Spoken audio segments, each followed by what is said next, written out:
Hello नमस्कार बच्चों। I hope आप सभी लोग स्वस्थ होंगे, मस्त होंगे और अपनी तैयारी जोरों शोरों से कर रहे होंगे।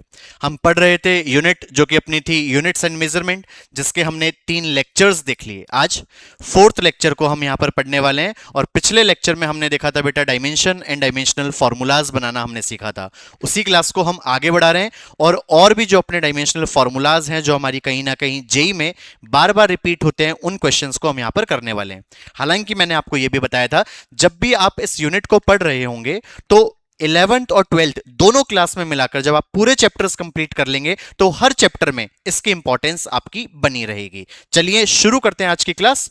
तो सबसे पहले क्लास शुरू करने से पहले मैं आपसे कहूंगा, अगर आप अभी तक क्लास नोट्स के लिए मेरे टेलीग्राम चैनल पर नहीं जुड़े हैं तो आप जुड़ सकते हैं इसको स्कैन कर। चलिए क्लास शुरू करते हैं। और शुरू करने से पहले मैं आपको फिर से बता देता हूं, हम पढ़ रहे थे डायमेंशन फॉर्मूलाज। और डायमेंशनल फॉर्मूलाज हम कैसे बनाते थे वो मैंने आपको कहा था।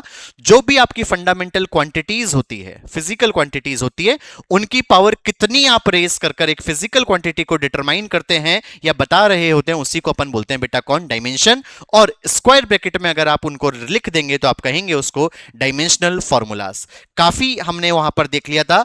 आज अपन अगली टर्म को देखने वाले हैं जो कि अपनी है बच्चों कौन, ग्रेडियंट टर्म्स। सबसे पहले बात आती है सर ये जो ग्रेडियंट है वो अपना क्या होता है।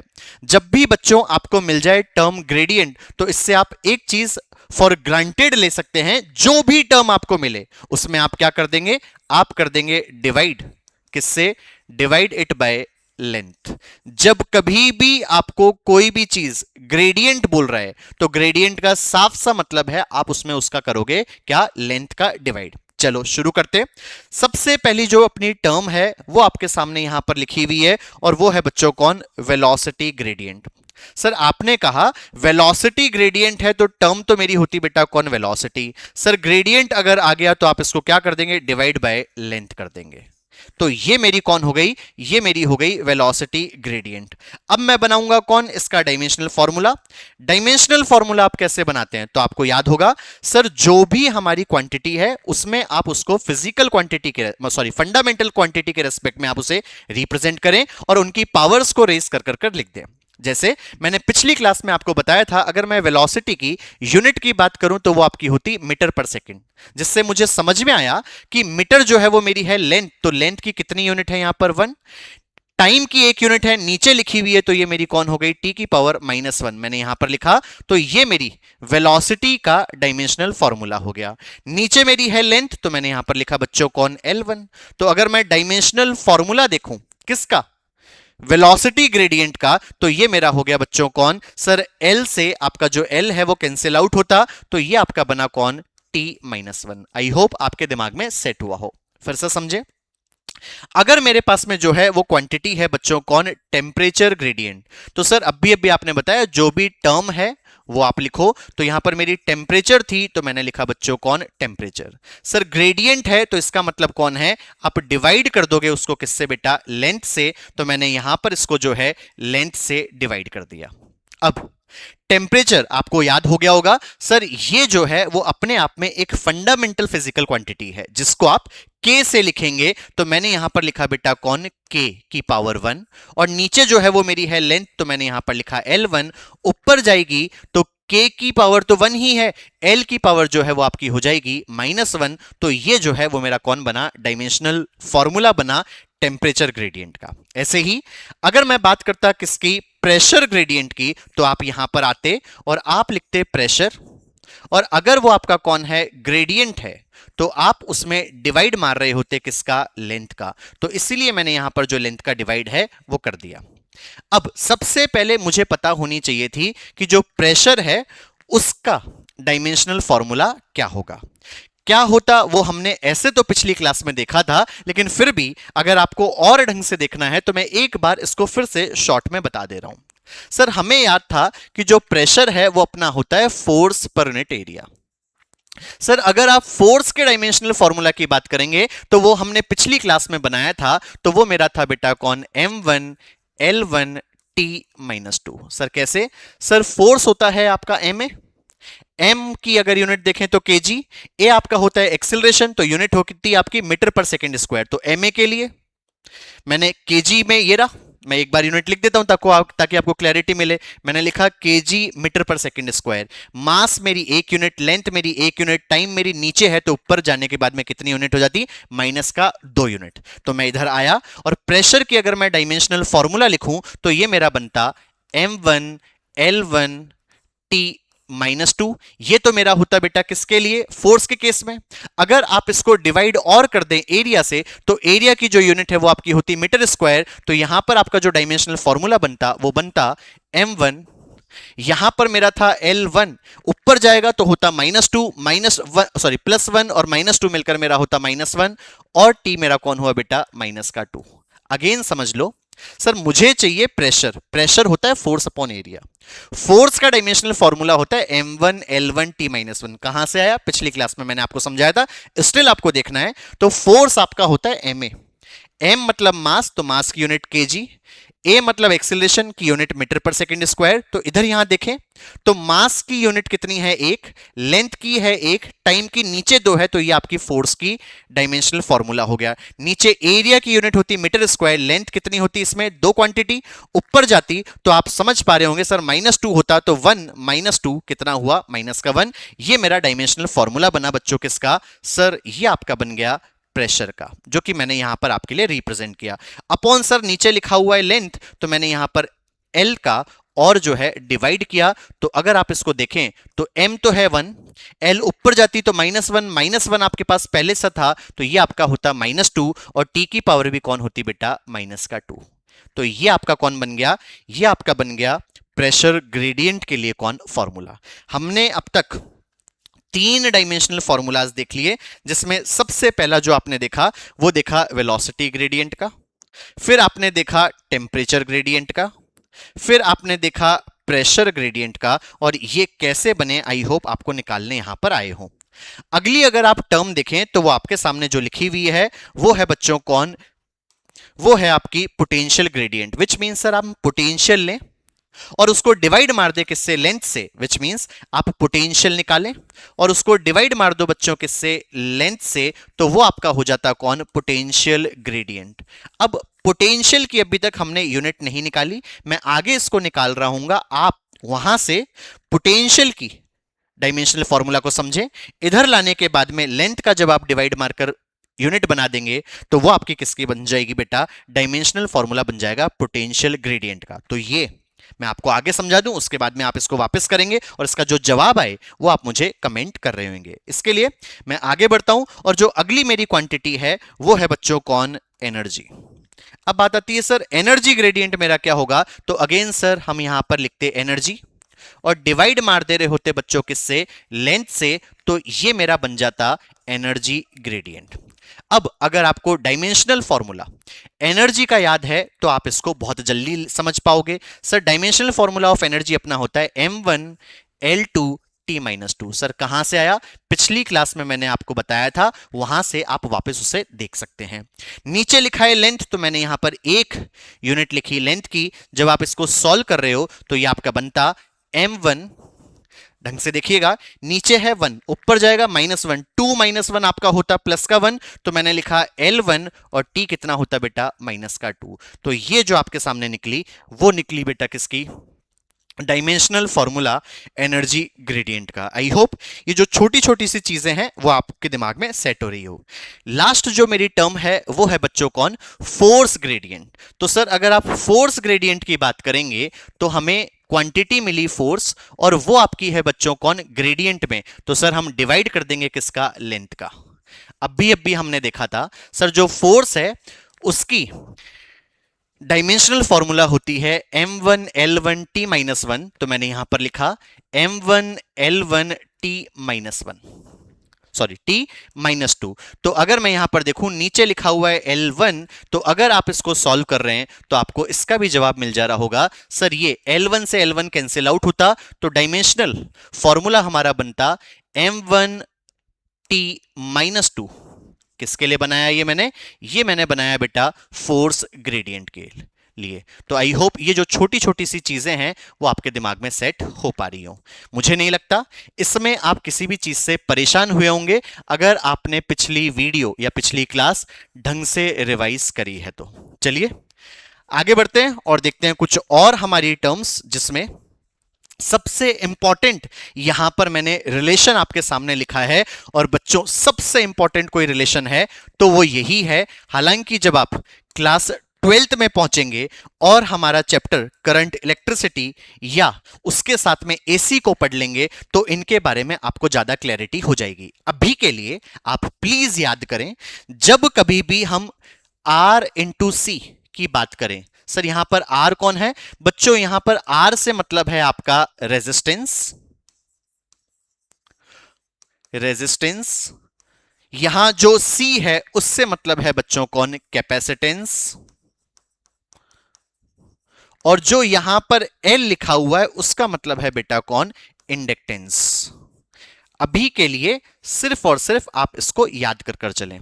याद रखिएगा, जब कभी भी आप R इंटू सी करेंगे तो उसका जो डायमेंशनल फॉर्मूला बनेगा वो इक्विवेलेंट टू टाइम बनेगा।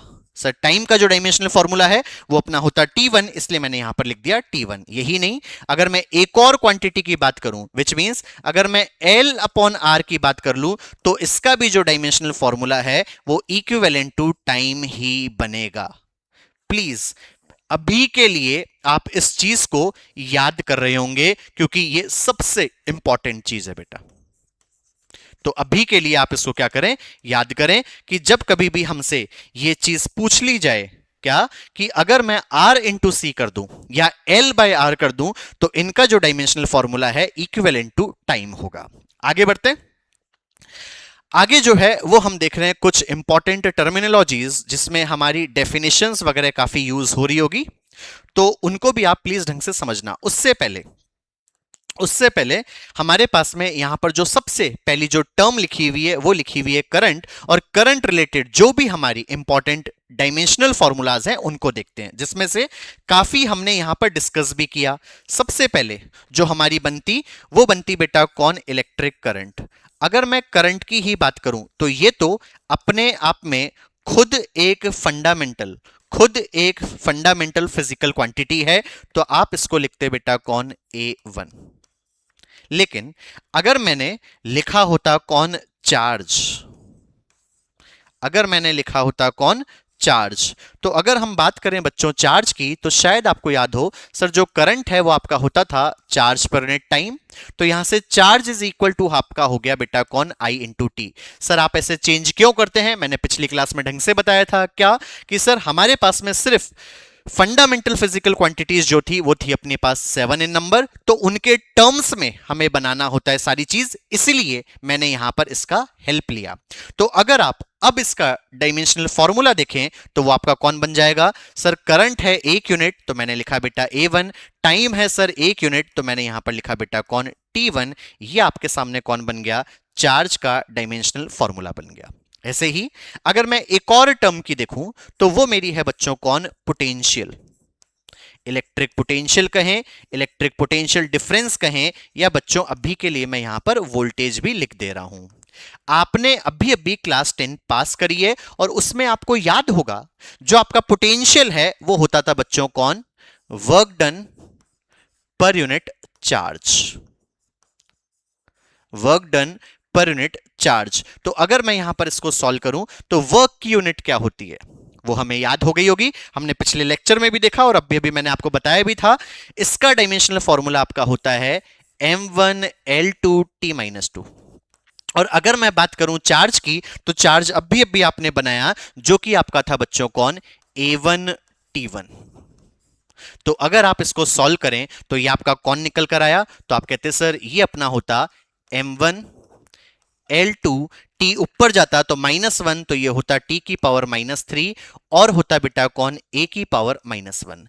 ये आपका बन गया डायमेंशनल फॉर्मूला किसके लिए सर? किसके लिए? इलेक्ट्रिक पोटेंशियल के लिए। अब मैंने आपको अभी अभी एक HW दिया कि सर अगर आप मेरे से पूछ लें पोटेंशियल ग्रेडियंट के लिए फंडामेंटल यूनिट, तो ये रहा आपका पोटेंशियल। ग्रेडियंट है तो लेंथ का डिवाइड मार देंगे और अगर आप सॉल्व करेंगे तो आपको ये जवाब मिल जा रहा होगा। अब बात आगे बढ़ाते हैं और देखते हैं सर हम करंट रिलेटेड इंपॉर्टेंट टर्म्स देख रहे थे, तो मैं यहां से एक और टर्म को एनालाइज करूं तो वो आपकी होती बच्चों कौन? वो आपकी होती रेजिस्टेंस। अब बात आती है सर रेजिस्टेंस की यूनिट जो है, रेजिस्टेंस सर इसकी यूनिट जो है वो हम कैसे निकालें? बच्चों आप सभी को याद होगा कि sir V is equal to आपका होता है IR। अगर मुझे R चाहिए तो R इज इक्वल टू मेरा हो गया V/I। V आपका है पोटेंशियल, और पोटेंशियल अभी आपने बनाया। सर पोटेंशियल का जो डायमेंशनल फॉर्मूला है वो हमारे पास में बनकर आया M1L2T-3 और कौन हुआ बेटा A-1। ये आपका था पोटेंशियल का। डिवाइड करो करंट की, करंट जो है वो अपने आप में फंडामेंटल यूनिट है तो मैंने लिखा यहां पर A1। तो अगर मैं रेजिस्टेंस की बात करूं तो रेजिस्टेंस के लिए मेरे पास कौन होता, तो आप बोलते सर ये आपका हुआ M1L2T-3 और A ऊपर गया तो -1, तो ये आपका हो गया A⁻²। ये आपकी डायमेंशनल फॉर्मूला बनती बच्चों किसकी, करंट की। ये आप सॉरी रेजिस्टेंस की। तो ये जो डायमेंशनल फॉर्मूला मैंने यहां पर बनाया वो बनाया बच्चों किसका, रेजिस्टेंस का। आई होप जो भी करंट रिलेटेड हमारे पास में टर्म्स थी कौन कौन, नंबर 1 इज करंट खुद जो कि है A1, charge A1 T1, potential की मैं बात करूं तो M1L2T⁻³ A⁻1, और अगर रेजिस्टेंस की बात करें तो ये आपकी बनकर आ गई। अभी अभी मैंने आपको कुछ चीज याद करवाई थी, और वो जो इंपॉर्टेंट चीज आपके पास में थी वो थी सर R इंटू सी करें तो उसकी जो डायमेंशनल एनालिसिस है वो टाइम के बराबर होगी, या L/R करें तो वो आपके किसके बराबर होगी, वो भी सर आपके टाइम के बराबर होगी। तो बच्चों यहां से मुझे क्लैरिटी मिली कि सर अगर आप हमसे डायमेंशनल फॉर्मूला अगर आप देखें तो R, अगर आप यहां से देखो बच्चों तो R इंटू जो C है वो आपके बराबर होता है किसके, वो बराबर होता है टाइम के। अगर आप देखें तो ये बराबर होता है किसके, टाइम के। तो यहां से अगर मैं सॉल्व करूं तो आप मेरी बात को समझ पा रहे होंगे कि सर हमें अगर कैपेसिटेंस का चाहिए तो वो अपना होता T/R।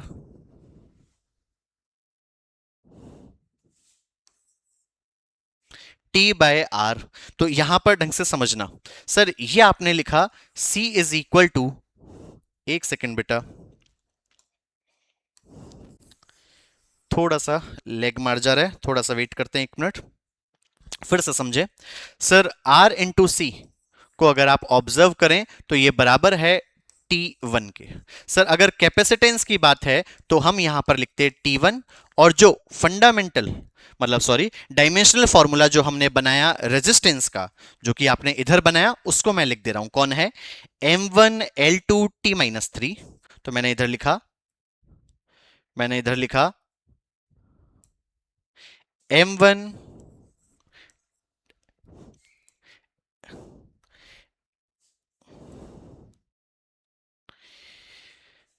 ये मेरा होता M1, एक सेकंड मैं इसको पूरा क्लियर कर दूं।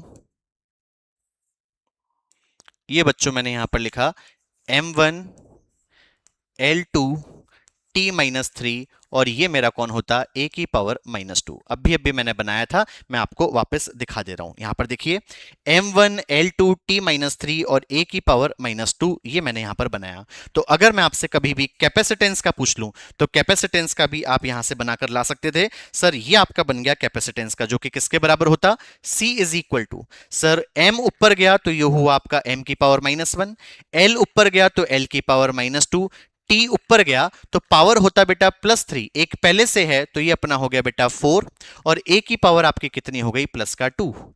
ये आपका डायमेंशनल फॉर्मूला बना बच्चों किसके लिए, कैपेसिटेंस के लिए। आई होप आपके दिमाग में ये चीज सेट हुई हो। सिमिलरली अगर आप बोलते सर फिर तो क्या हम इंडक्टेंस का भी बना सकते हैं, तो आंसर इज यस। अगर आप इंडक्टेंस की बात करें तो L जो है वो आपका होता बेटा कौन, T1, ये मैंने डायमेंशनल फॉर्मूला लिखा, इनटू मैं R कर दूं तो जो मेरा R का डायमेंशनल फॉर्मूला आपने देखा वो था आपका M1L2T-3 A⁻², जो कि मैंने पीछे से निकाला था। अगर आप यहां से सॉल्व करें तो L इज इक्वल टू आपका बन गया M1L2 टी की पावर आपकी हो गई माइनस का 2 और ए की पावर भी कौन बच्चों माइनस का 2। तो ये आपका डायमेंशनल फॉर्मूला बना इंडक्टेंस का। आई होप ये जो छोटी छोटी चीजें हैं वो आपको क्लियर हुई हो। तो अगर आप इसको याद रखोगे तो ये फॉर्मूला आप बहुत जल्दी से बना सकते हो। जहां पर मैंने कैपेसिटेंस की डायमेंशनल फॉर्मूला निकाला और जो है इंडक्टेंस का भी डायमेंशनल फॉर्मूला निकाला। चलिए आगे बढ़ते हैं। इधर हम जो टर्म देख रहे थे करंट के साथ साथ वो एक और देख लेते हैं जो कि अपनी थी बेटा कौन, सर्कुलर मोशन रिलेटेड डायमेंशंस। हालांकि जो सर्कुलर मोशन रिलेटेड डायमेंशंस थी वो हम पिछली क्लास में देख भी चुके, लेकिन स्टिल थोड़ा सा हम इनको भी रीकैप के तौर पर वापस से देख ले रहे होते हैं। अगर मान लीजिए मुझे यहां पर जो है वो कोई एक सर्कल दे दिया गया और मैंने माना इसका जो सेंटर है वो मेरा कोई है बच्चों आर, और यहां पर ये मेरी फिक्स्ड लाइन है, विच मीन सर ये आपका कोई होता रेडियस जो कि था आपका पॉइंट ए पर। अगर मेरी एक फिक्स्ड लाइन पे एक मूविंग लाइन है, वो मेरी मूव कर रही है, तो ये जो एंगुलर डिस्प्लेसमेंट, ये जो एंगल उसने ट्रेस किया ए से बी तक जाने के लिए, आप इस एंगल को कहते हैं, इस एंगल को कहते हैं कौन, एंगुलर डिस्प्लेसमेंट।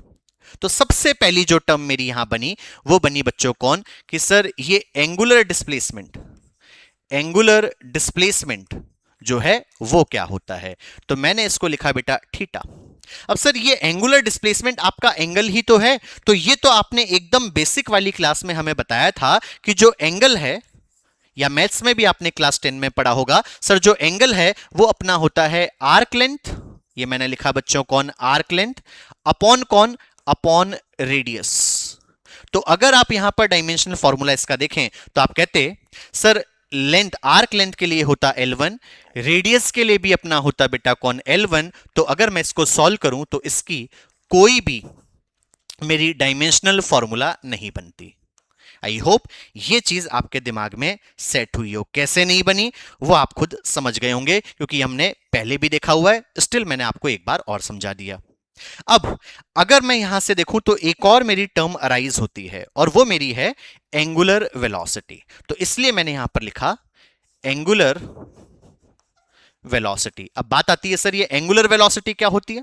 तो एंगुलर डिस्प्लेसमेंट जिसको मैंने थीटा से लिखा, उसको आप डिवाइड कर दें बच्चों किससे, टाइम से, which means sir angular displacement per unit time, उसी को आप बोलते हैं एंगुलर वेलोसिटी। तो अगर मैं एंगुलर वेलोसिटी की बात करूं तो सर ऊपर तो मेरी कोई भी डायमेंशनल फॉर्मूला नहीं था, तो वो तो आपने लिखा m0 l0 t0, और नीचे जो है वो आपका बना टाइम का, तो मैंने लिखा बेटा t1। तो अगर आपसे एंगुलर वेलोसिटी का डायमेंशनल फॉर्मूला पूछ ले तो आप सिर्फ बोलेंगे सर टी की पावर -1। कैसे आया, आई होप आपके दिमाग में सेट हुआ हो। सिमिलरली यहां से ही मेरी एक और टर्म बन सकती है और वो मैं टर्म यहां पर समझा रहा हूं। सर अगर हमसे पूछ ले कि एंगुलर एक्सेलरेशन क्या होता है, अगर मैं बात करूं बच्चों किसकी, एंगुलर एक्सेलरेशन की, तो आप कहते sir angular velocity per unit time जो है वही हमें बनाकर दे देगी कौन, एंगुलर एक्सेलरेशन। तो यहां से आप सॉल्व करें। सर अगर हम बात करें एंगुलर वेलोसिटी की तो इसका डायमेंशनल फॉर्मूला है टी की पावर -1। तो ये मैंने लिखा टी की पावर -1, और नीचे मेरा एक और टाइम है। तो अगर आप इसको सॉल्व करते तो ये होता टी की पावर -2। तो अगर मुझे एक्सेलरेशन का डायमेंशनल फॉर्मूला पूछ ले तो आई होप वो भी आपको समझ में आया हो। तो जो भी अपनी करंट रिलेटेड डायमेंशंस थी और सर्कुलर मोशन रिलेटेड डायमेंशंस थी, आई होप आपको दिमाग में सेट हुई हो। जल्दी से इस चीज को समझ लें।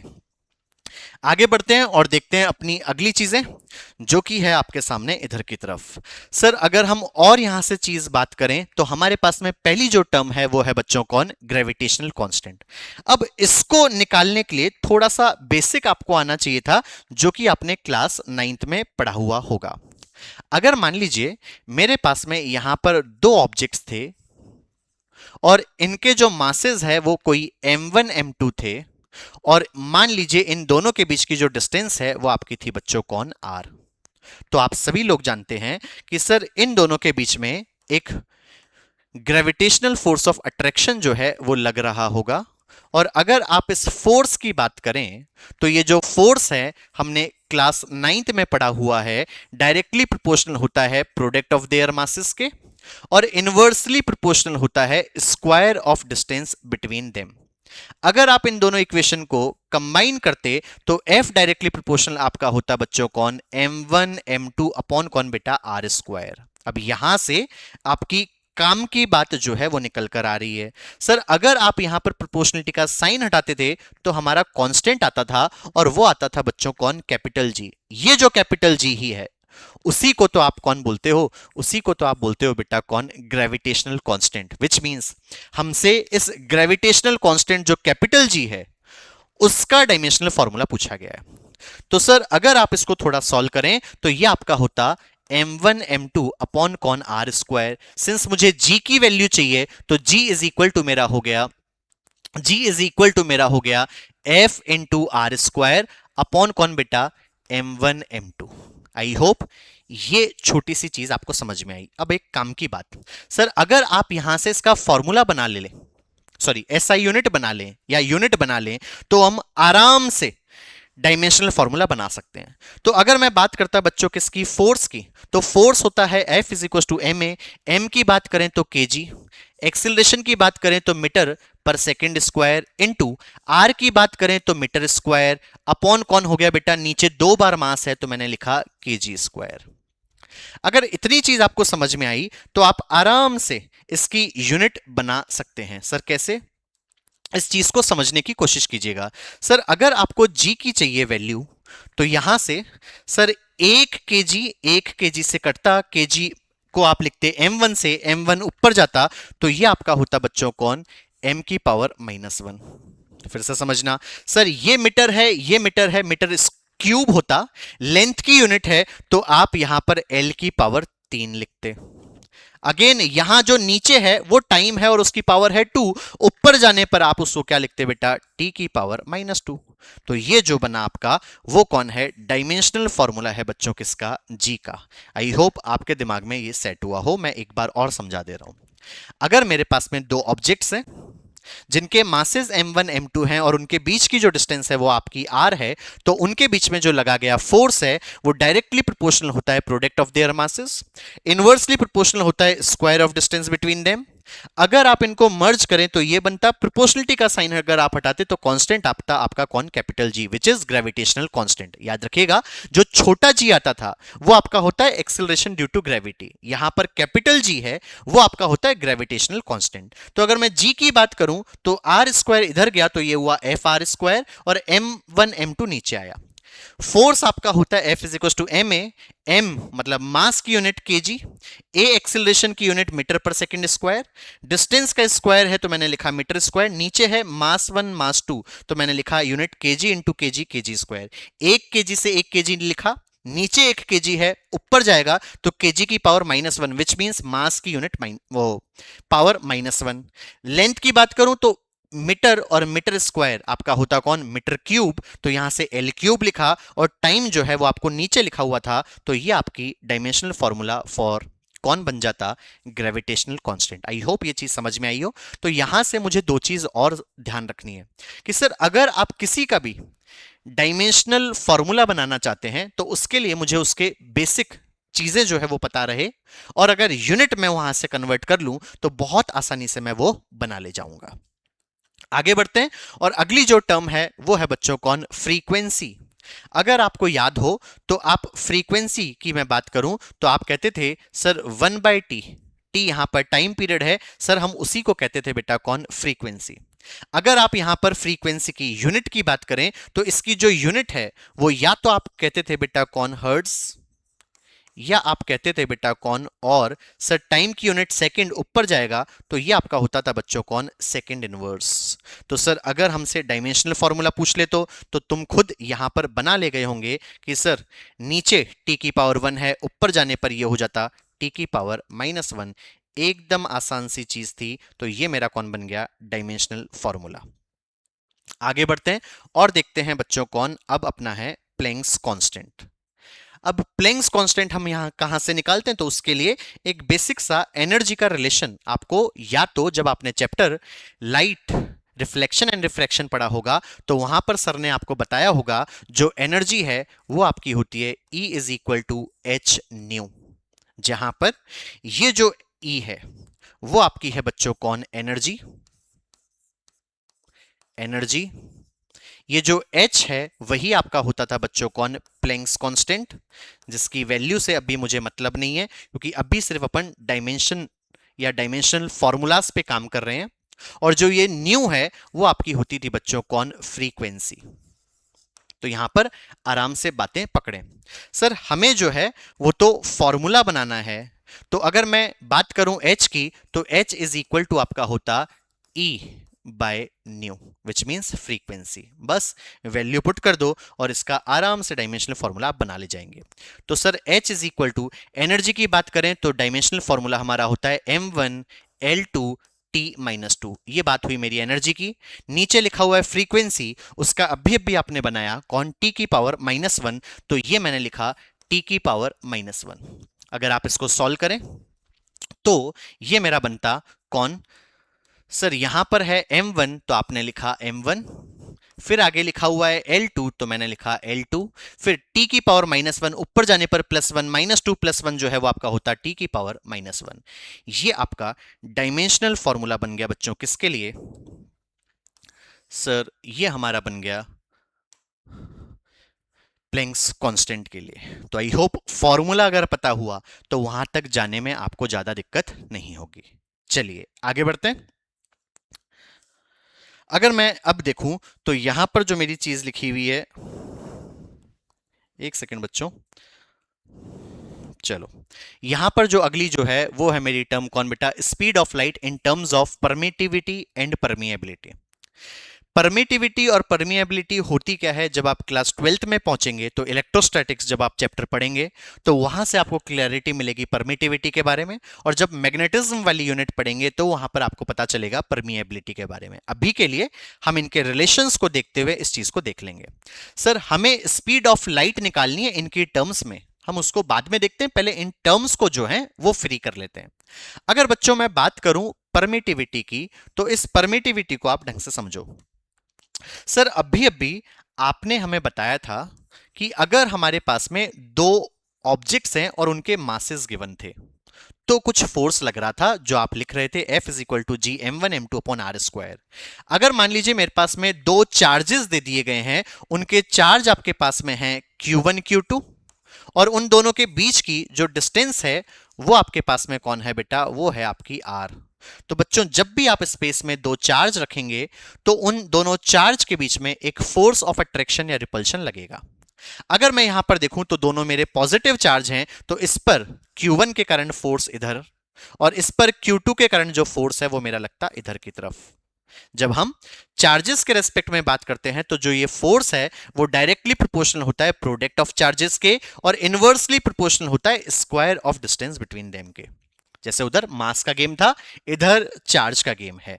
तो अगर आप यहां पर इसको सॉल्व करें, अगर आप यहां पर इसको सॉल्व करें तो सर F डायरेक्टली प्रोपोर्शनल आपका होता Q1 Q2 अपॉन कौन, अपॉन आर स्क्वायर। अब बच्चों जब भी आप प्रोपोर्शनलिटी का साइन हटाओगे तो इधर कुछ कांस्टेंट आएगा, और अब जो कांस्टेंट आता है वो मेरा आता है 1/4 pi epsilon naught into Q1 Q2 upon r square.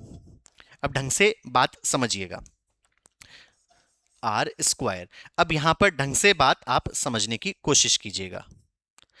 अगर मैं यहां पर देखूं, अगर मैं यहां पर देखूं तो F मेरा है कौन, फोर्स।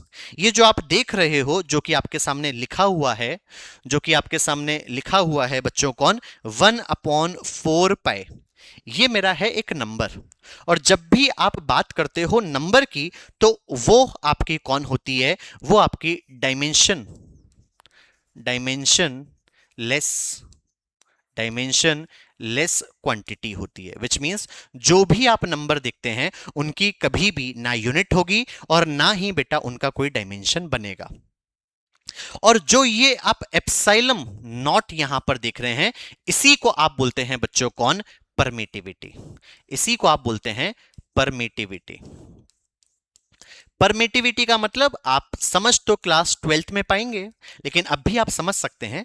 अगर मान लीजिए मैंने दो चार्ज लिए, तो जब ये अट्रैक्ट या रिपेल हो रहे होंगे, तो एक मीडियम के अंदर जहां ये चार्ज रखे हुए हैं, वो मीडियम इनको अलाउंस देता है, अलाउ करता है कि वो कितना फोर्स ऑफ अट्रैक्शन या रिपल्शन लगा पाए उस पर्टिकुलर मीडियम में। उसी को आप बोलते हैं परमिटिविटी। अभी के लिए आप इतना ध्यान रखें, उस वाली बात को आप नहीं भी ध्यान रखेंगे तो भी आपको कोई दिक्कत नहीं होगी। मैं थोड़ा आगे बढ़ूं, सर मुझे जो है वो निकालनी है परमिटिविटी की। तो अगर आप परमिटिविटी की यहां से बात करो, तो मैंने थोड़ा सा सॉल्व किया तो ये लिखा epsilon naught is equal to, मेरा बनता बच्चों कौन, ये उधर गया तो नीचे ऊपर की तरफ तो बनता Q1 Q2 और नीचे आपका बना F इंटू आर स्क्वायर। ये आपने यहां पर एक फॉर्मूला जो है वो डिजाइन कर लिया, जिससे आप आराम से अब डायमेंशनल फॉर्मूला बना सकते हैं। चलिए इसको निकालते हैं और आप ढंग से मेरे साथ साथ समझिएगा। एप्सिलॉन नॉट की अगर मैं बात करूं, तो बच्चों ये मेरा लिखा हुआ है Q जो है वो मेरा है होता है चार्ज। अभी मैंने आपको करंट रिलेटेड टर्म्स बताई थी जहां पर हमने चार्ज को निकाला था। सर अगर आप बात करें चार्ज की, तो चार्ज की जो यूनिट थी, सॉरी डायमेंशनल फॉर्मूला था, वो था A1T1। तो अगर मैं ऊपर उधर देखूं तो मेरी दो क्वांटिटीज ऑफ जो चार्ज है वो लिखी हुई है। तो A1T1 इसका, A1T1 इसका, तो आप समझ गए होंगे सर ये अपना कितना हो गया। सर ये जो है वो अपना हो गया A square T square. Similarly नीचे अगर मैं देखूं तो लिखा हुआ है फोर्स, और जब मैं फोर्स की बात करता हूं तो इसका तो अब आपको डायमेंशनल फॉर्मूला याद ही हो गया होगा, विच इज M1L1 T-2, और ये लिखा हुआ है डिस्टेंस का स्क्वायर, विच मींस ये आपका होता कौन, L स्क्वायर। बस इसको सॉल्व आउट करें, आपको आपका जो जवाब है विच मींस परमिटिविटी की जो डायमेंशनल फॉर्मूला है वो मिल जा रही होगी। सर अगर आप यहां पर सॉल्व करें तो M1 ऊपर गया तो ये मेरा बनता कौन बच्चों, m की power -1। Sir L1 L square तो ये होता L क्यूब, ऊपर जाने पर आपका हो जाता L की पावर -3। नीचे है t की पावर -2, ऊपर जाने पर +2 पहले से है तो ये मेरा हो गया t की पावर +4, और a की पावर आपकी कितनी हो गई बेटा 2। ये आपका डायमेंशनल फॉर्मूला बना बच्चों किसके लिए, परमिटिविटी के लिए। सर बहुत अच्छा फॉर्मूला बना है और काफी बार जो है ये पूछ लिया भी गया है। आई होप ये चीज आपको यहां पर समझ में आई हो। अब चीज समझना, अगर हम दूसरी तरफ देखें तो अब मेरा यहां पर लिखा गया है, जो आप देख पा रहे होंगे, सर ये जो है वो आपकी टर्म जो लिखी गई है यहां पर वो है परमिएबिलिटी। अब जब हम परमिएबिलिटी की बात करते हैं, ये मैंने यहां पर लिखा परमिएबिलिटी, जब हम परमिएबिलिटी की बात करते हैं तो बच्चों इलेक्ट्रिक फील्ड, चलो हम यहां से भी निकाल सकते हैं। एक चीज और समझने की कोशिश करें, जब हम परमिएबिलिटी की बात करते हैं तो बच्चों हमने ये चीज देखी है, हालांकि आप इसको बाद में जाकर पढ़ेंगे तो आपको उसकी क्लैरिटी और मिल जाएगी कि सर जो हम स्पीड ऑफ लाइट निकालते हैं, जब हम, एक सेकेंड बेटा,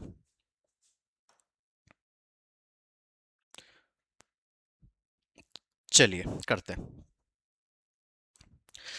अब बात जो अपनी आ रही है वो आ रही है बेटा परमिएबिलिटी की। अब जो परमिएबिलिटी है वो सबसे पहले रिप्रेजेंट आपका किया जाता है, जैसे ये आपका किया गया, ये आपका किया गया एप्सिलॉन नॉट से। मैं इधर एक बार आपके लिए लिख देता हूं, ये रिप्रेजेंट किया गया आपका एप्सिलॉन नॉट से।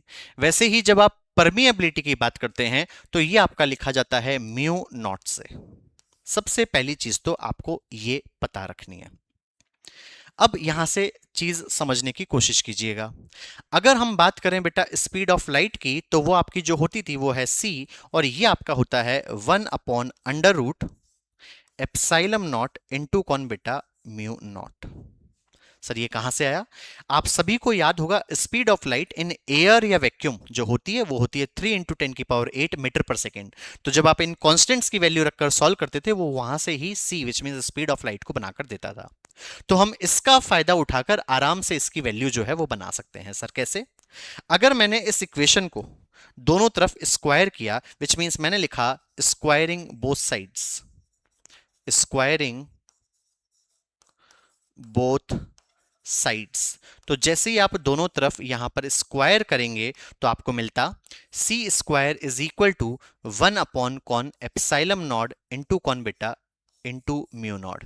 मुझे इस म्यू नॉट की चाहिए तो मैं यहां पर लिखता 1 upon epsilon naught into con बेटा सी स्क्वायर। खत्म। अभी आपने निकाली एप्सिलम नॉट का जो डायमेंशनल फॉर्मूला है वो आपका कौन है, मैं इधर सॉल्व कर दे रहा हूं। तो आप कहते सर अगर आप इसके डायमेंशनल फॉर्मूला की बात करें तो अभी आपने निकाला म्यू नॉट के लिए मैंने यहां पर लिखा, सर आपने इसके लिए निकाला 1 अपॉन करके लिखा हुआ है। सर एप्सिलम नॉट का आपके सामने है m-1 l-3 t4 और a स्क्वायर आपका था। ये मैंने बनाया बेटा कौन एप्सिलम नॉट। c जो है वो आपकी है स्पीड ऑफ लाइट।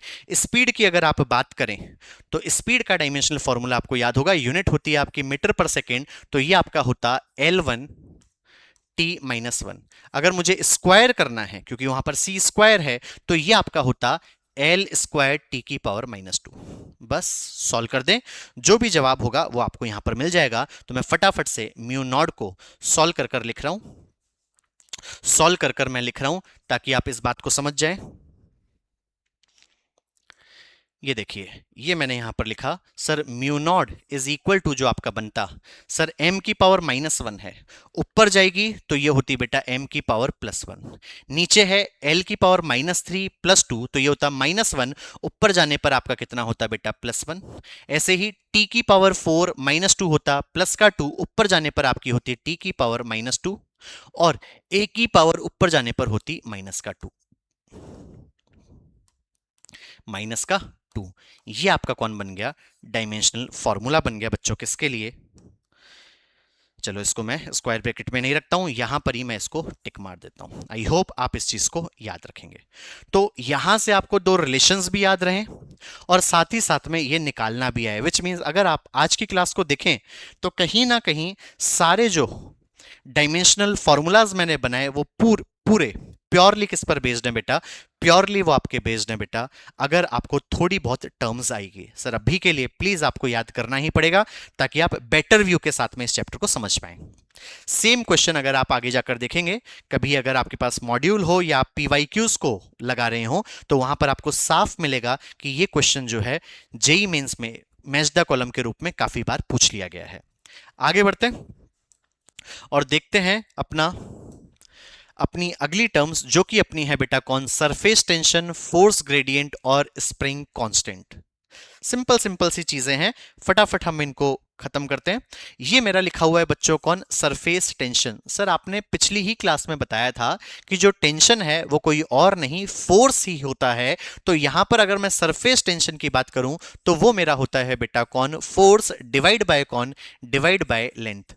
अगर फोर्स पर यूनिट लेंथ आप निकाल रहे हैं तो उसी को आप कौन बोलते हैं बेटा, सरफेस टेंशन। अगर ये चीज आपको पता रही तो आप सरफेस टेंशन की यूनिट बहुत जल्दी सोच पा रहे होंगे। सर फोर्स का डायमेंशनल फॉर्मूला होता है m1l1 t-2 kg मीटर पर सेकंड स्क्वायर अपॉन लेंथ का जो है वो आपका होता सर L1। अगर सर आप यहां पर इसको सॉल्व करें तो आपको मिल जा रहा होगा कि एक L से ये L कैंसिल आउट हुआ तो जो डायमेंशनल फॉर्मूला इसका बना वो बना m1 t की पावर -2। आई होप ये जो चीज है वो आपको समझ आई हो। ऐसे ही आगे अगर मैं बढ़ूं और देखूं तो अगली जो मेरी टर्म है वो है बच्चों कौन, फोर्स ग्रेडियंट। अगेन मुझे बताने की जरूरत नहीं है, सर आपने अभी आज की क्लास में ही बताया ग्रेडियंट, सॉरी पिछली क्लास में बताया सर ग्रेडियंट का मतलब होता है जब आप किसी भी चीज को लेंथ से डिवाइड कर दें। सर फोर्स ग्रेडियंट है तो बच्चों मेरे को क्या करना पड़ेगा, फोर्स पर यूनिट लेंथ कर देना पड़ेगा। अभी आपने निकाला है इसी को, तो अगर मैं इसका भी डायमेंशनल फॉर्मूला देखूं तो आपका बनता m1 t की पावर -2। फिर से एक अच्छी चीज और कहीं ना कहीं रिवाइज हो रही होगी अगर आप इसको प्रॉपर देख रहे हैं तो। फिर से देखें, अगर मैं यहां पर देखूं बच्चों कौन, स्प्रिंग कांस्टेंट, तो जब हम बात करते हैं बच्चों किसकी, स्प्रिंग कांस्टेंट की, तो स्प्रिंग में लगा गया जो फोर्स है वो आपका होता है F इज इक्वल टू कौन, माइनस के एक्स। ये जो माइनस है वो सिर्फ मुझे बताता है जो स्प्रिंग है वो मेरी रीस्टोरिंग इन नेचर है। रीस्टोरिंग से मतलब क्या है, रीस्टोरिंग इन नेचर है, इसका मतलब जब भी आप स्प्रिंग को खींच रहे होते हैं, जैसे ही आप उसे छोड़ेंगे तो वापस वो उस जगह पर जाती है। तो ये वापस जाने की जो टेंडेंसी है उसी को आप बोलते हैं रीस्टोरिंग, या फोर्स जो लगा उसको आप बोलते हैं बच्चों कौन, रीस्टोरिंग फोर्स। अब यहां पर फिर से बात समझे सर, अगर आप यहां पर देखें तो हमसे जो पूछा गया है वो पूछा गया स्प्रिंग कांस्टेंट, विच मींस ये जो के है जिसको आप स्प्रिंग कांस्टेंट कहते हैं उसकी मुझसे यूनिट पूछी गई है। तो अगेन ये आपका बनता कौन, फोर्स, और नीचे जो है वो आपका जाता बेटा कौन, ये एक्स, जो कि एक तरीके से आपकी लेंथ ही तो होती। तो अगेन मैं इसके फॉर्मूले की भी बात करूं तो, सॉरी डायमेंशनल फॉर्मूले की बात करूं तो ये भी मेरा वही होता जो अभी हमने ऊपर निकाला।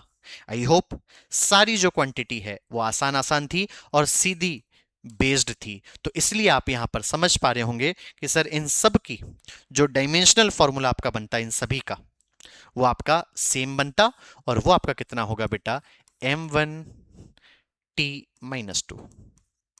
ये आई होप बहुत आसानी से इस टॉपिक के बारे में या इन टर्म्स के बारे में आपको क्लैरिटी मिली हो।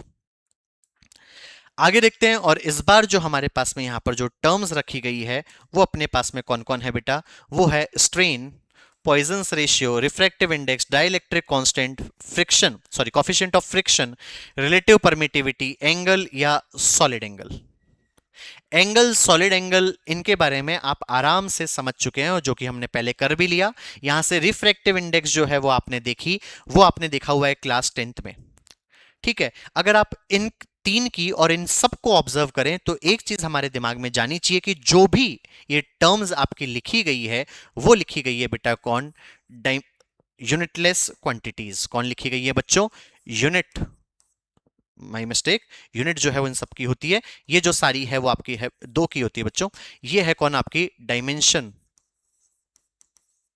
Less quantities. कौन सी क्वांटिटीज है, डायमेंशन लेस क्वांटिटीज है। अभी के लिए आप इनको याद रखेंगे क्योंकि अधिकतर टर्म्स आपने यहां पर नहीं सुनी है। जो जो आपने सुनी है उनको मैं एक बार आपके सामने यहां पर करवा दे रहा हूं। सबसे पहले जो मैंने लिया वो लिया बेटा कौन, रिफ्रैक्टिव इंडेक्स। शायद आपको याद हो सर, जो रिफ्रैक्टिव इंडेक्स है उसको आप लिखते थे म्यू से, जो कि आपका होता था speed of light in air और वैक्यूम अपॉन कौन बेटा, upon speed of light in कौन, इन एनी मीडियम। अगर बच्चों मैं बात करूं क्या इनकी कोई यूनिट बनेगी, तो आप कहते सर ऊपर आपका होता स्पीड है तो आपकी यूनिट होती मीटर पर सेकंड, नीचे भी आपकी कौन होती, स्पीड है सर मीटर पर सेकंड।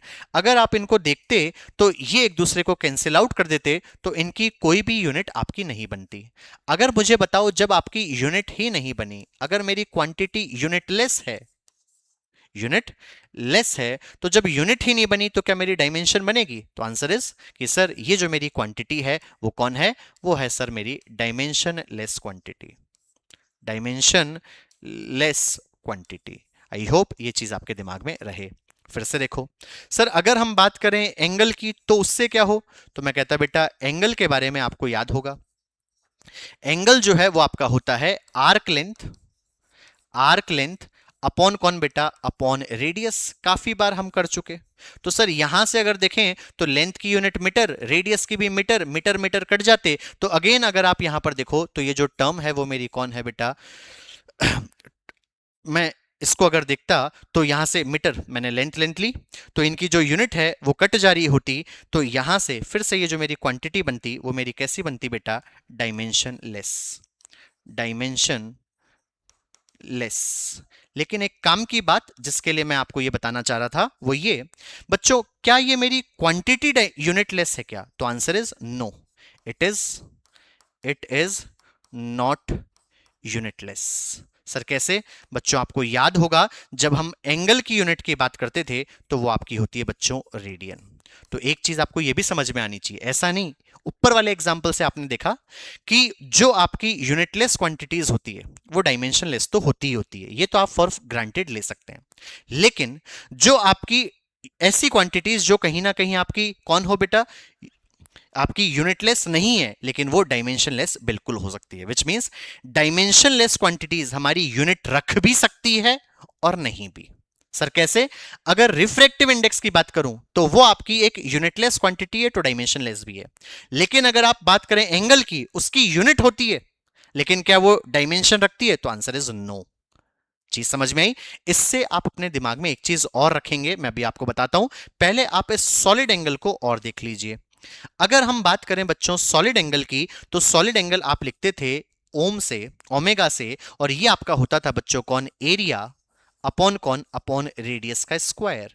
तो अगर आप इसको थोड़ा सा सॉल्व करें तो एरिया के लिए जो आपका डायमेंशन बनता वो बनता l की पावर 2, और रेडियस का भी आपका कौन बनता? l की पावर 2। तो अगर मैं यहां पर देखूं तो आप खुद समझ पा रहे होंगे सर इनका कोई भी डायमेंशन नहीं बनेगा, विच मींस ये भी आपकी कौन बनी बेटा? ये भी आपकी डायमेंशन लेस क्वांटिटी बनी। लेकिन मैं फिर से आपसे पूछूं, क्या जो मेरी ओमेगा है, विच मींस जो मेरा सॉलिड एंगल है, क्या इसकी कोई यूनिट नहीं होती? तो आप कहते हैं सर यूनिट तो होती है, और वो आपकी होती है स्टेरेडियन, जिसको आप एस आर से लिखते थे। तो यहां से फिर आपको समझ में आया होगा कि ऐसी क्वांटिटीज भी होती है जिनकी यूनिट होती है, लेकिन डायमेंशन उनकी नहीं होती, और वो क्वांटिटीज हमारी कौन होती है? इन दोनों को हमने पिछले लेक्चर में देखा था, उन्हें, इन दोनों को हम बोलते हैं सप्लीमेंट्री यूनिट्स। तो सप्लीमेंट्री यूनिट्स या डिराइव्ड यूनिट्स या फंडामेंटल यूनिट्स में फर्क क्या होता है बच्चों? जब आप सप्लीमेंट्री यूनिट्स की बात करते हो तो इनके यूनिट होगी, लेकिन डायमेंशनल फॉर्मूला नहीं बनेगा, मतलब डायमेंशन लेस क्वांटिटी होती है। यही फर्क है बेटा किसमें? हमारी फंडामेंटल और सप्लीमेंट्री यूनिट्स में। क्योंकि काफी बच्चों के दिमाग में जाता है कि सर जब 7 आपने यूनिट बनाई दी, फंडामेंटल फिजिकल क्वांटिटीज बनाई दी, तो इन दो को भी आप वहां रख लेते। इसलिए नहीं रखा गया बच्चों क्योंकि इनके यूनिट तो है, लेकिन इनके डायमेंशन नहीं है। आई होप ये क्लैरिटी आपको मिली हो। सबसे कम की बात थी। आगे बढ़ते हैं। फिर अपने पास में यहां पर जो टर्म बनकर आई बेटा वो आपकी है एक इलेक्ट्रिक फील्ड, और जो दूसरा आपके सामने यहां पर है वो है बच्चों मैग्नेटिक फील्ड। अभी अभी मैंने वैसे आपको बताया भी था कि सर इसकी ज्यादा जो क्लैरिटी है वो तो आप क्लास 12th में ले पाएंगे, लेकिन समझ अब भी आप सकते हैं थोड़ा बहुत। जब कभी भी हम बात करते हैं इलेक्ट्रिक फील्ड की, तो आप इसको यूं समझे, अगर मैं कोई भी एक इलेक्ट्रिक फील्ड लेता हूं और उसके बीच में अगर मैं कोई एक चार्ज को रख दूं, इलेक्ट्रिक फील्ड हमारी एक वेक्टर क्वांटिटी है, मैंने इसको यूं लिखा, तो उस जो चार्ज है उस पर बच्चों एक फोर्स लगता है, और वो जो फोर्स है वो बराबर होता है बच्चों किसके? QE के। विच मींस यहां से हम इसको सोचे तो सॉल्व कर सकते हैं, sir force is equal to आपका होगा QE, और आप E which means electric field के बारे में अगर जानना चाहते हैं तो रिलेशन आपका बनता F/Q। अगर ये रिलेशन मेरा बन गया तो अब आप आराम से समझ गए होंगे सर अब तो हम डायमेंशनल फॉर्मूला बना ले जाएंगे, क्योंकि फोर्स का जो डायमेंशनल फॉर्मूला है वो होता है m1 L1 T-2, और जो चार्ज है उसका होता है बेटा कौन? A1 T1। याद करो I is equal to Q/T, तो Q इज इक्वल टू हो गया IT। अगर आप यहां पर इसको सॉल्व करें तो ये आपका होता m1 L1 m1 L1 T की अगर अपन बात करें, नीचे है बेटा 1, ऊपर जाने पर -1, तो ये आपका होता -3, और A की पावर भी कौन? -1। फिर से देख लीजिए, m1 ये लिखा, L ऊपर 1 है और नीचे कुछ था नहीं, तो L1 T की पावर -2 है ऊपर, नीचे है +1, ऊपर जाएगी -1 -2 -1 आपका होता -3, ए नीचे 1 है, ऊपर जाने पर -1 हो जा रहा होता। तो ये जो फॉर्मूला आपका, सॉरी डायमेंशनल फॉर्मूला आपका बना, वो किसका बना? ये बना बच्चों इलेक्ट्रिक फील्ड का।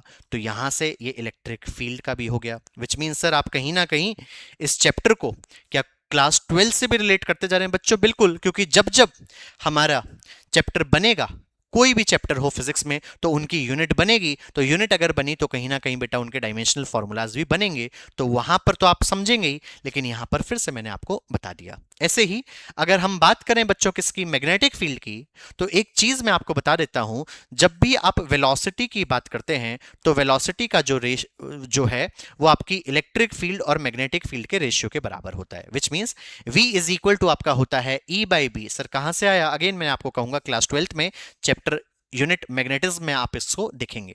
तो सर यहां से हमें फायदा क्या मिलता, अगर बेटा V is equal to E by B है, B जो है वो आपका होता है मैग्नेटिक फील्ड जो कि वेक्टर क्वांटिटी है, इसलिए मैंने B वेक्टर लिखा।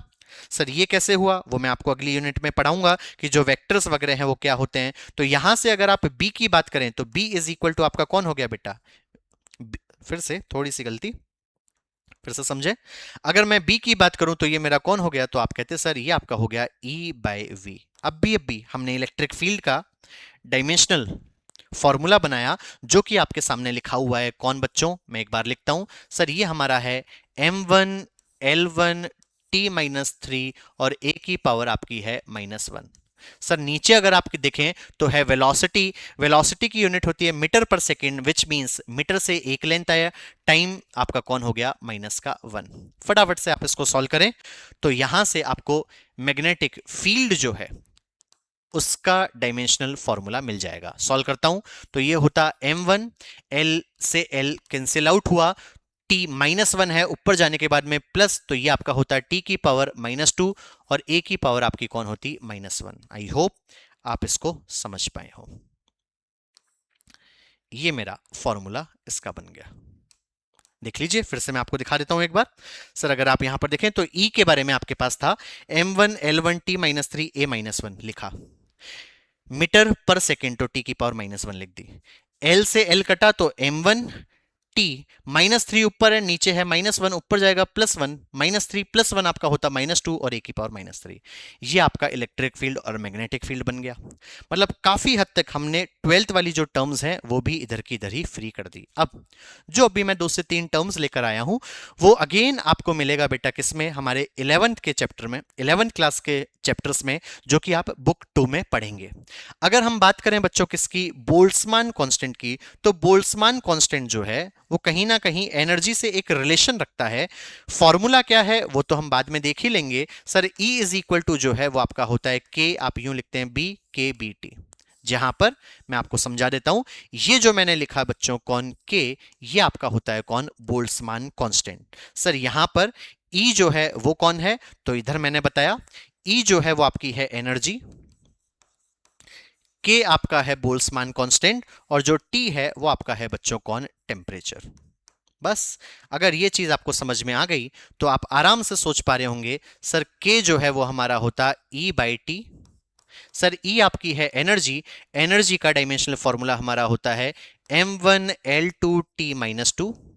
तो यहां से सर नीचे T था, टेम्परेचर है तो वो आपका होता केल्विन।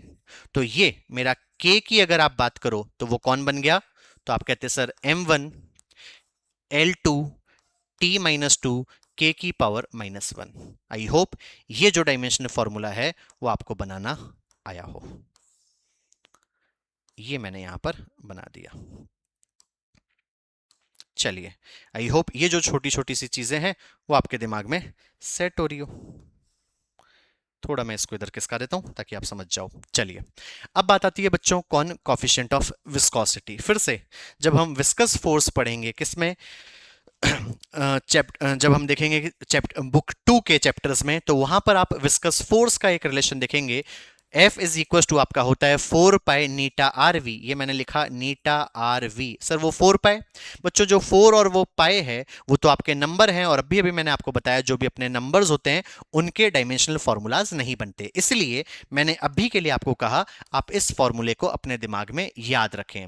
जो आपने यहां पर देखा, ये जो मैंने यहां पर ये लिखा, ईटा भी बोलते हैं कोई लोग, नीटा भी बोलते हैं, तो ये जो ईटा है वही आपका कौन है, कोफिशिएंट ऑफ विस्कोसिटी। सर अगर हम बात करें बच्चों किसकी, इस F की, तो आप खुद समझ गए होंगे सर ये जो F है वो आपका होता फोर्स, ये जो ईटा है वो आपका है कोफिशिएंट ऑफ विस्कोसिटी, R जो है वो आपका है बेटा रेडियस, रेडियस, और ये जो V है वो आपकी कौन है, वेलोसिटी। तो अब मेरे ख्याल में इतनी प्रैक्टिस हमने कर ली, आप आराम से सोच पा रहे हो कि सर अगर आप इस ईटा कोफिशिएंट ऑफ विस्कोसिटी की बात कर रहे हैं तो ये आपका हो गया F अपॉन कौन, अपॉन R इंटू V। तो आप यहां से बना ले जाओगे। सर फोर्स अपना होता m1 l1 t-1, sorry t-2, upon हमारा होता रेडियस, तो ये तो लेंथ है तो मैंने लिखा l1, वेलोसिटी आपकी होती l1 t-1। अब मैंने थोड़ा जल्दी इसलिए बताया क्योंकि ना करते हुए हमने 100 से भी ज्यादा डायमेंशनल फॉर्मूलेज बना लिए। तो यहां से अगर आप ईटा की बात करो तो ये आपका कौन हो गया, तो ये आपका होता सर m1, तो ये मैंने लिखा m1। ये एक l से मैं ये एक l कैंसिल कर देता हूं, ये वाला l ऊपर जाता तो ये होता -1, t -1 ऊपर जाता तो ये आपका होता प्लस का, तो t भी आपका कौन बनता -1। फिर से देख ले, l से l कटा, m1 मैंने लिखा, नीचे L1 था, ऊपर जाने के बाद में -1, इधर ये दोनों फ्री हो गए, -1 है ऊपर जाकर +1, तो ये आपका फॉर्मूला किसका बन गया, कोफिशिएंट ऑफ विस्कोसिटी। तो अगर फॉर्मूला आपके दिमाग में रहे तो आप खुद समझ पा रहे हो कि सर ये चीज भारी बिल्कुल नहीं है, लेकिन स्टिल बेटा भर भर के सवाल आपके पूछे गए। और एक और काम की बात, जब भी कंपटीशन में ये डायमेंशनल फॉर्मूलाज आपके पूछता है तो वो अक्सर कांस्टेंट टर्म्स के पूछता है, अधिकतर, पूछ तो वो किसी के भी सकता है लेकिन अधिकतर कांस्टेंट टर्म्स के पूछता है। तो इसलिए मैंने यहां पर समझाते हुए आपको बताया, जैसे बोल्ट्जमान कांस्टेंट हो गया, आपका कोफिशिएंट ऑफ विस्कोसिटी हो गया, पिछले 2-4 स्लाइड पहले हमने देखा कौन परमिटिविटी को देखा, परमिएबिलिटी को देखा, तो वो सारी चीज जो है वहां से ही बन बनकर आई है। थोड़ा सा आगे बढ़ते हैं और यहां पर है अपना एक क्वेश्चन जो कि मैंने अभी अभी आपको समझाया भी था। सवाल जो है वो आपका यहां पर लिखा हुआ है कि जो एक डायमेंशनलेस क्वांटिटी है, क्या उसके, ऑप्शन 1 क्या कह रहा है, जो भी हमारा डायमेंशनलेस क्वांटिटी है विच मींस डायमेंशन नहीं हो, क्या आपकी हमेशा नेवर हैज अ यूनिट, क्या उसके कभी भी यूनिट नहीं होगी। तो आप कहते कि सर अगर आप बात करें किसकी, अगर आप बात करें सर एंगुलर डिस्प्लेसमेंट की, या जिसको आप एंगल भी कह रहे थे, उसकी यूनिट कौन होती थी, यूनिट जो है वो आपकी होती थी बच्चों कौन, रेडियन। लेकिन मैं आपसे पूछता इसकी डायमेंशन कौन होती, तो आप बोलते सर ये तो आपका डायमेंशनलेस क्वांटिटी है। तो सवाल ने कहा है कि जो डायमेंशनलेस क्वांटिटी है क्या उनके कभी भी यूनिट नहीं होगी, तो आप बोलोगे सर यूनिट तो हो सकती है। ऐसे ही दूसरा ऑप्शन अगर आप यहां पर पढ़ो तो यहां पर लिखा हुआ है ऑलवेज हैज अ यूनिट। ये लो बच्चों, यहां पर फिर से समझना कि ये कह रहा है कि जो हमेशा उनकी यूनिट होगी क्या, तो आप कहते हैं नहीं सर ये भी अपना फॉल्स है। तो अगर हम ऑप्शन 3 की बात करें तो ये इसका कौन होता, ये इसका परफेक्ट सोल्यूशन होता। आई होप आपको समझ में आई हो। सर क्या हमेशा यूनिट होगी, ना। सर क्या कभी यूनिट नहीं होगी, ना। सर हो भी सकती है और नहीं भी। हमने काफी सवाल लगा लिए और मैंने आपको पहले भी समझा दिया, तो आई होप ये चीज आपके दिमाग में सेट हुई हो। तो ये जो हमारा हुआ पूरा डायमेंशनल फॉर्मूला या डायमेंशन के बारे में जो लेक्चर्स था वो पूरा हुआ, जिसके लिए हमारा पिछला वीडियो भी था और ये वाला वीडियो भी है। फिर मिलते हैं अपनी अगली क्लास में, तब तक के लिए आप अपना और अपनी फैमिली का ध्यान रखें। तब तक के लिए bye bye, take care, have a nice day, God bless you.